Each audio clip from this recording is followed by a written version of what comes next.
Evangelho, sábado da terceira semana do tempo do Advento. O Senhor esteja convosco, Ele está no meio de nós. Proclamação do Evangelho de Jesus Cristo, segundo São Lucas. Glória a vós, Senhor. Completou-se o tempo da gravidez de Isabel, e ela deu à luz um filho.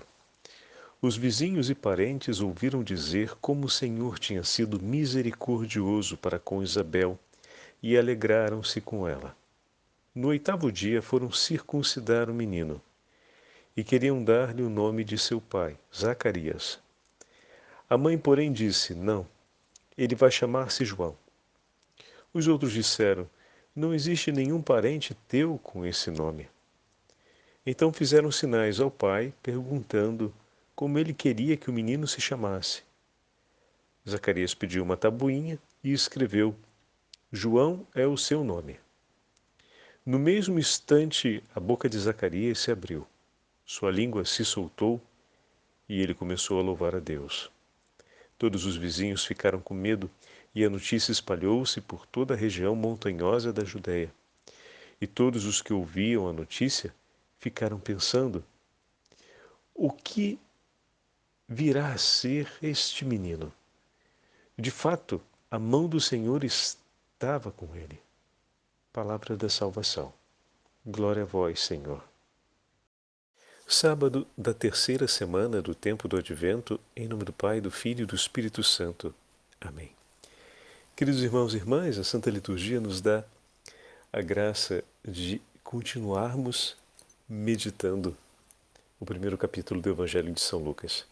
Que grande presente nós recebemos, não é mesmo? Durante essa terceira semana do Advento, ouvirmos parte a parte o primeiro capítulo do Evangelho de São Lucas e podermos acompanhar desde o anúncio do arcanjo Gabriel a Zacarias a respeito do nascimento de João Batista até o anúncio do arcanjo Gabriel à Virgem Maria e agora a visita de Nossa Senhora a Isabel, Nossa Senhora que acompanha Isabel e finalmente o dia do nascimento de São João Batista. Durante 9 meses, Zacarias viveu o seu itinerário penitencial, que falávamos lá no início, né?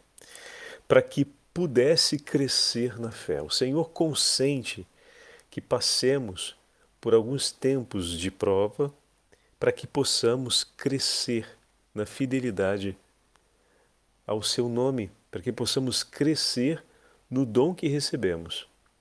De fato, o arcanjo Gabriel profetizou que Zacarias tomaria parte na alegria dessa obra de Deus. Mas para que ele tomasse parte na alegria dessa obra, era preciso que ele estivesse em perfeita comunhão com o Senhor. O que significa que ele não poderia ter uma fé como ele estava tendo no dia em que o arcanjo lhe visitou diante do altar do incenso. E dessa forma o Senhor permite que sobre a própria vida de Zacarias se dê um sinal de conversão.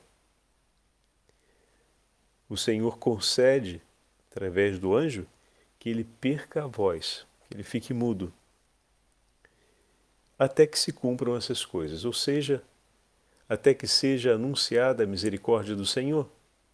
E de fato, o nome João, Yohanan, na tradição antiga do hebraico, significa Deus é misericordioso. E Lucas toma com muita propriedade o significado do nome de João na narrativa do texto. Completou-se o tempo da gravidez de Isabel, versículo 57, e ela deu à luz um filho.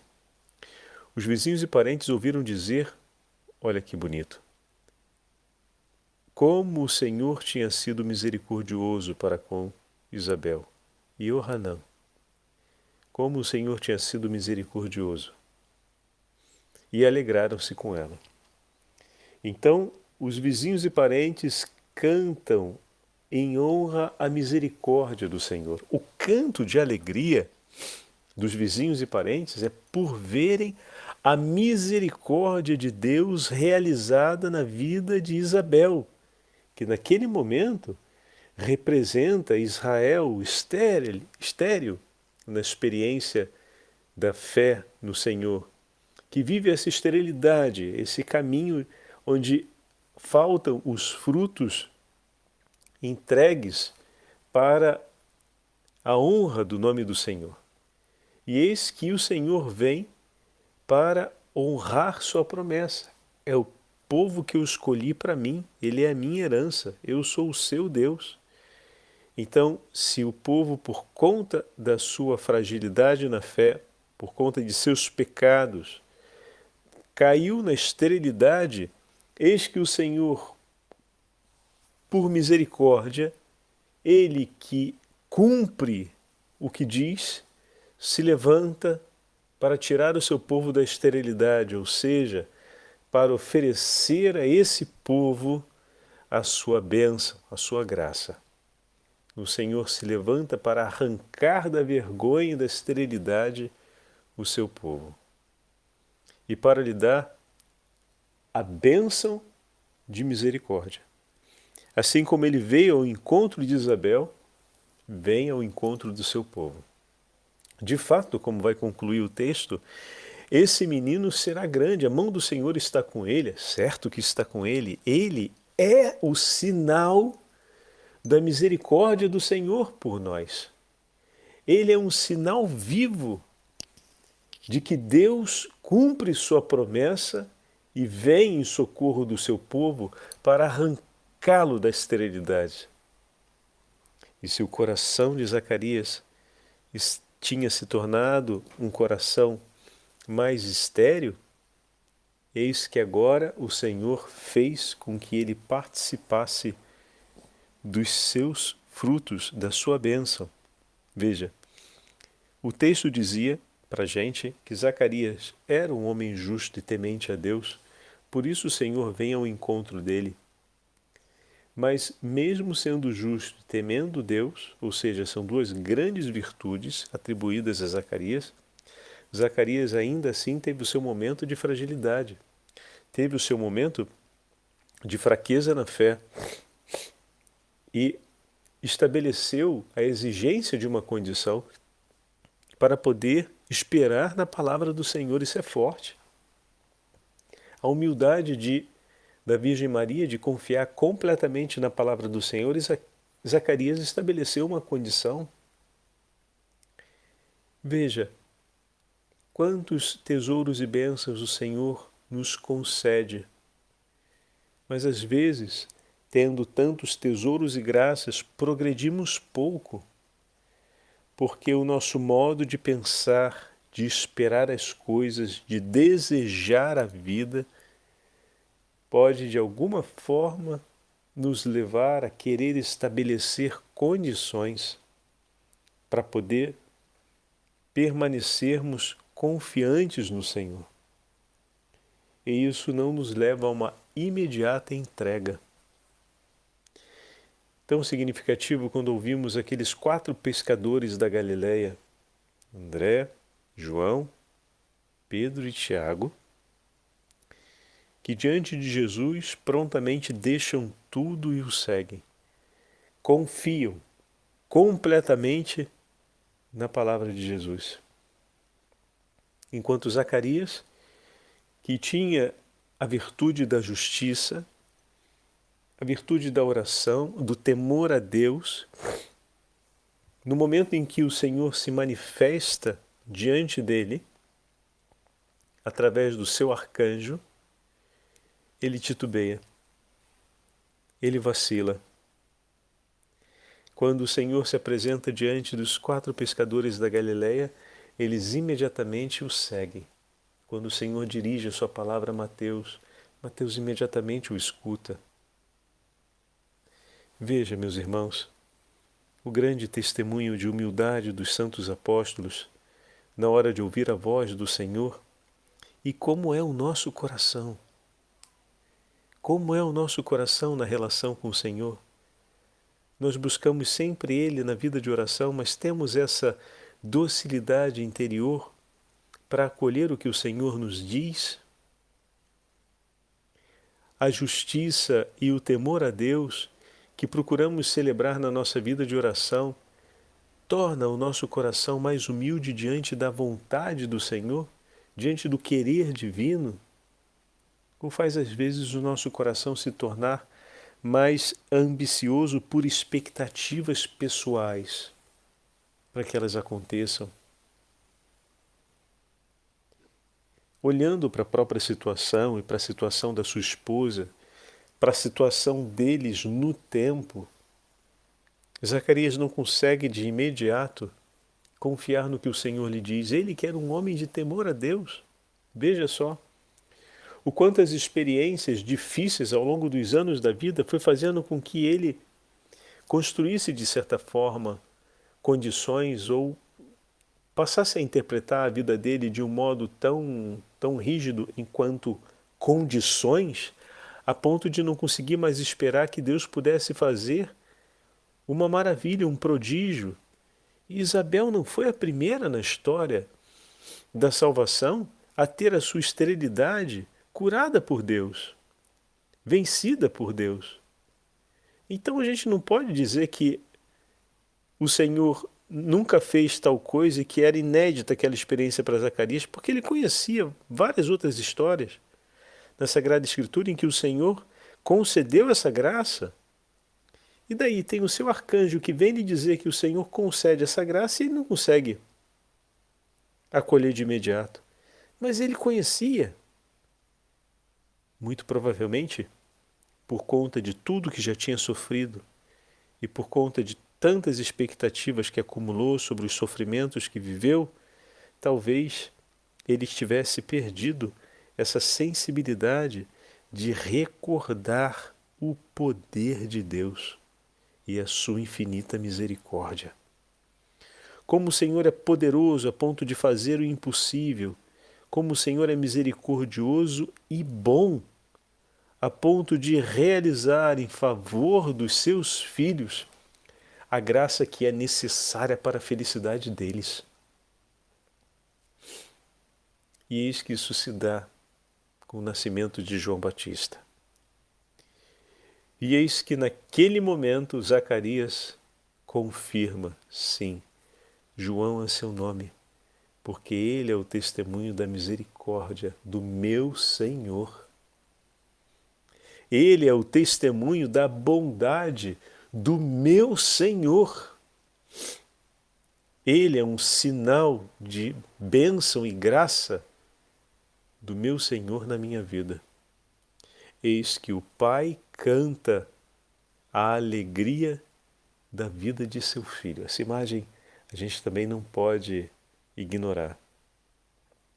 É um pai que exulta diante de Deus pela vida de seu filho. Meu filho nasceu para que eu pudesse me unir com o Senhor. Olha que lindo, porque o acontecimento que Deus estava realizando, a grande alegria que o Senhor estava realizando em favor do seu povo na vida de João Batista, ou melhor, com a vinda de João Batista, ele queria que Zacarias participasse. Repito o que eu falei lá atrás, mais uma vez agora com este outro ângulo, né? Então, se o coração de Zacarias, atenção a isso que é muito bonito, não estava pronto para viver a alegria de uma íntima comunhão com o seu Deus, que ele amava com justiça e temor, o seu filho João Batista foi entregue, foi colocado em sua vida para que ele conseguisse. O Senhor concede a esse pai a graça de um filho, para que através desse filho, esse pai possa cantar a alegria de ter o seu coração estreitamente unido ao coração do seu Senhor, do seu Deus. Você já cantou assim a alegria do seu filho na sua vida? Ah, meu irmão, cante. Você não é João Batista, ele não é João Batista, você não é Zacarias, mas quando o Senhor faz um filho entrar na vida de um pai. É para que haja essa grande bênção desses corações se unirem. O Senhor colocou o seu Filho na sua vida para ser um sinal da sua misericórdia por você. Ele colocou o seu filho, um filho na sua vida, que você hoje chama de seu, para que você pudesse ter o teu Deus como teu e o tesouro da tua vida. Ele te deu essa grande graça e essa grande bênção para que o teu coração jamais se separe do dele. Se grande foi a sua alegria ao ver seu filho nascer, muito maior foi a alegria do seu Senhor, que esperou que esse acontecimento pudesse preparar o teu coração para que vocês estivessem unidos para sempre. Vê, meu irmão, como o caminho, como o itinerário do Natal nos traz tesouros únicos. De fato, a celebração do Natal é uma celebração da paz, porque o Emanuel, o Deus da paz, o Senhor da paz, está no meio de nós. O Natal é a celebração da família e todos esses episódios que têm nos acompanhado ao longo desses dias têm nos colocado dentro dessa verdade. Bendito seja Deus, pois Ele é misericordioso e bom. Ele veio para fazer o nosso coração exultar de alegria. Ele veio para que possamos, amparados e sob a graça da companhia, da presença de nossos irmãos em nossas vidas, cantar a alegria da sua misericórdia em nosso favor e para celebrarmos a comunhão com Ele. O Senhor esteja convosco, Ele está no meio de nós. Pela intercessão de São João Batista, pela intercessão de São Zacarias, de Santa Isabel e pela intercessão da Beatíssima Virgem Maria, abençoe-vos Deus Todo-Poderoso, Pai, Filho e Espírito Santo. Amém.